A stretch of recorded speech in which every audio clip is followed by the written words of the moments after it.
Good evening, everybody. This is Get on the Bus, presented by Salvage Station. And you've been to Salvage Station before, Mr. Karl Denson. What do you think about this place? Many times, yes. It's an awesome place. Well, Great food. Yeah, good food. Yeah. And lots of space. Yeah.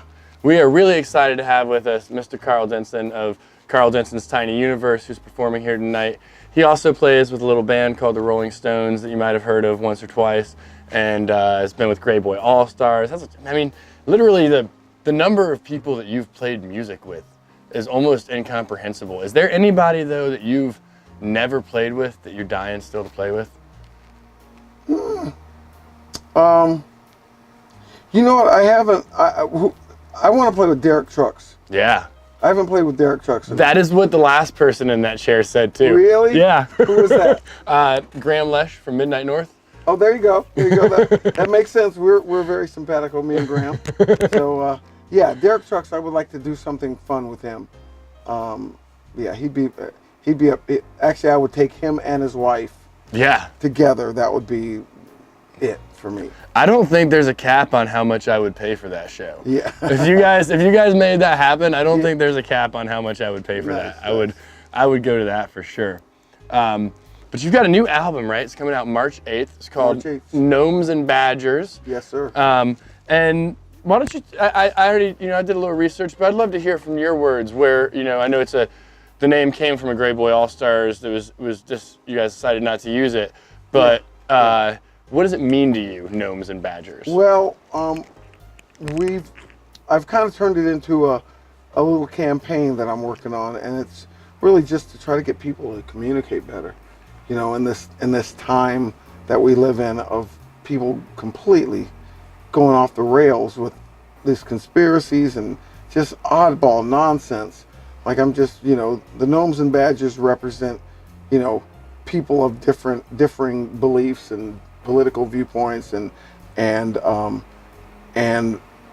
key to the Gnomes and Badgers thing is that they actually talk to each other and have civil conversations, and don't have to always agree, but they don't have a mean spirit about it. Yeah. And that's what we need right now. We need to stop allowing people to stand in front of us and lie to our faces, and just because they say something that rings true with us, we coddle them. It's like, yeah. Like, I don't mind the fact that Trump's the president. I mind that people don't care that he's a liar. Yeah. You know what I mean? Like, Hillary did a bad job of running for president. You know what I mean? She couldn't tell the truth about having a cold. Yeah. So at that point, you're like, you know what? You're kind of losing your mind. But now we got this guy up there, and I think if we didn't coddle him, and if we call the spade, man, the guy is a freaking nightmare. Yeah, absolutely. And everybody, like, especially all these Christians out here, I'm a Christian. I'm offended by the fact that we have a liar and a cheat in front of us, and we don't call it for what it is. Yeah. Like, that's what I have a problem with. We're supposed to be admonishing each other, to a higher standard, and we're letting that guy just run rampant over my White House. I'm super irritated about it. Yeah. But I'm mainly irritated that we've turned it all into this meanness, that now we're just being mean to each other, and it's not cool.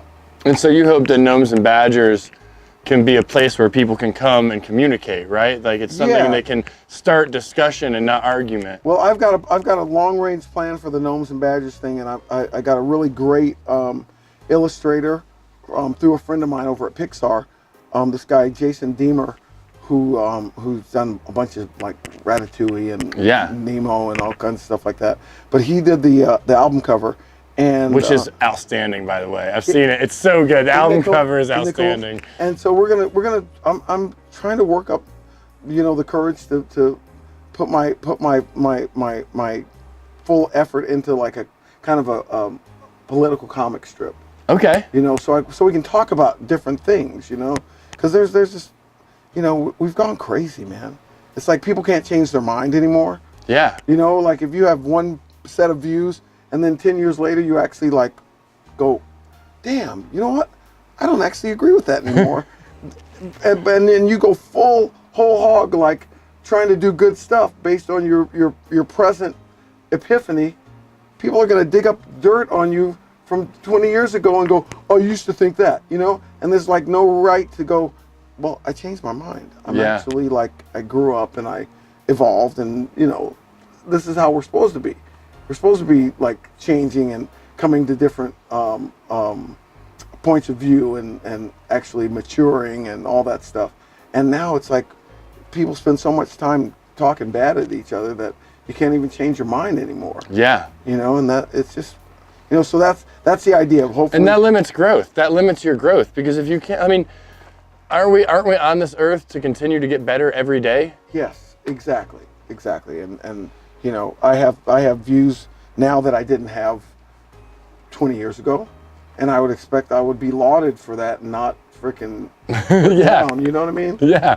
So you know, so that I'm working on a bunch of different angles of how to get the conversation started in a way of like, you know, just like we're talking right now. Yeah. Just where you know, hopefully I can get some people with differing viewpoints and we can sit down and talk for 10, 15 minutes and kind of try to show everybody that it's possible to walk away from a conversation without being mad. Yeah. You know, or hurt or, you know, injured, any of that.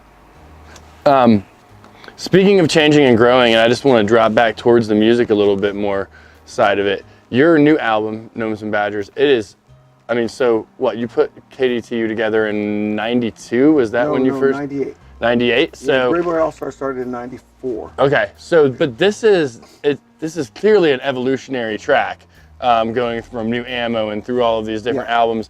And now this one, it's a lot groovier than the other albums that I've listened to. That you find this little, you drop into a little groove every once in a while and just kind of hold it for a minute. I feel like there's that funk, like make you just shake your ass, but then there's like parts that are gonna make you want to kind of just spin and hang and dance. And how do you feel about it? You said it's one of the most rewarding things you've ever done, putting this album together. Yeah, you know what? It took a while to dial the band in, and I feel like we finally dialed the band in, and now there's like a trust factor going on with us musically, where I feel like I can come in and just hum a melody and let them do their thing, and it turns out like what we are, you know. And that's been really nice for me, because now I feel like my job is just to write songs. Yeah. And I just bring them to the band and go, here's the song, what do you guys think? And they start putting it together, and that's kind of where Gnomes and Badgers ended up, because it was like the kind of the third iteration of the record.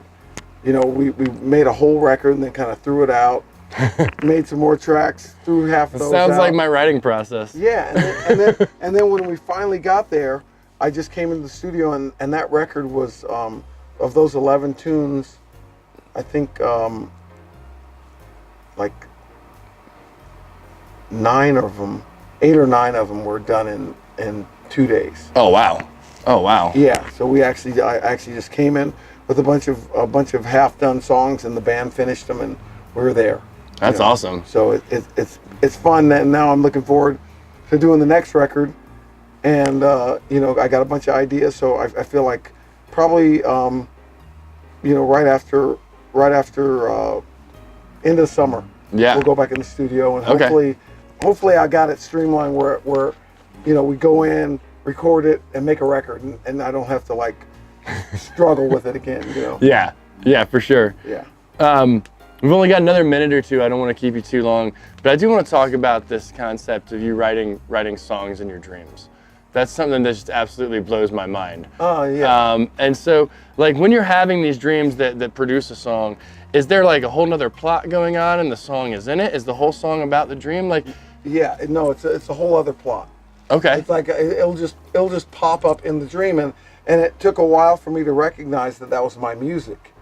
You know, like I'd be dreaming. Like I just had one that I haven't even messed with, but like a month ago I was dreaming, and the Greyboy Allstars suddenly started playing a tune, and there was a melody going, and then Mike Andrews, the guitar player, started singing the song, and it was kind of like Beatles-ish. Okay. And then I woke up, and that was the song. But it was like we were out doing something somewhere in the world, and all of a sudden we were like writing the song, and we're getting on stage to play, and it just popped up out of the dream, and then I recorded it, and hopefully I got it clear enough that I can dredge up all the extra stuff. But it's like that when it happens, it's just the most random things, and they just pop out of my dreams. Awesome. Well, once again, this has been Karl Denson with Karl Denson's Tiny Universe. He is also, like we said, played a little bit of time with the Rolling Stones. You spent some time with Lenny Kravitz. You played with just about everybody except for Derek Trucks, which we're going to work on. We're going to start a change.org petition. Yeah, there you go. Start a petition to get Derek Trucks and Karl Denson playing together. But once again, this has been Get on the Bus. Take my calls. So this has been Get on the Bus, presented by Salvage Station. Once again, Salvage Station located right down here on the river in beautiful Asheville, North Carolina. If you want to drink a beer, listen to a great band, and stand beside the river all at the same time while your kids run around and play on the hammocks, then this is pretty much the place for you. So thank you all so much, and we'll see you next time on Get on the Bus.